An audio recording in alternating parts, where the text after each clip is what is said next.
Party games, 15 in 1.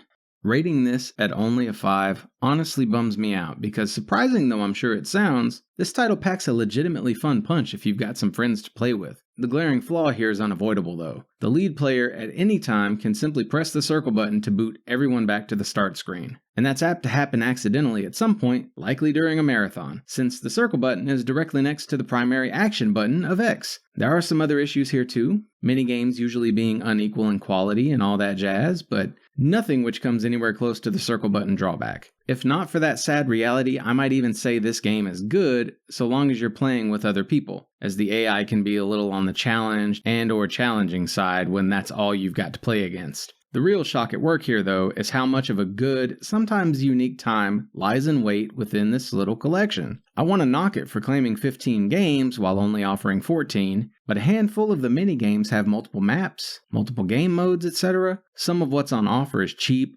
broken, or things you've seen before, but some is also going to feel like new ground that you'll routinely revisit, especially if you have kids or just enjoy super short games. Added plus that the game lets you play single rounds, or a random 3 scored rounds, or a triple set of varying tank battles, or a pick 5 set of scoring rounds. Each has pros and cons, but it's a nice inclusion since it will let varying crowds play the way they please. You can even select the same game multiple times within a tournament pick 5, so it's hard to be mad at. As I said before though, there's a broken jank factor to parts of this which is hard to ignore, making the whole affair feel lost between most solid minigame titles and those carnival or seasonal sports minigame collections. The jank factor carries over into the trophy chase, which makes it both a joke and a potential chore. To explain, all this plat requires is that you start 12 games. You can promptly quit each game to get trophies, and it can even be the same game the entire time. So pressing X twice, then circle once, over and over, can nab you this plat in under a minute. Problem is that an unlock or two might not register, and you'll have to delete the save data from the system to try unlocking it again. Hard restarts of the title don't work,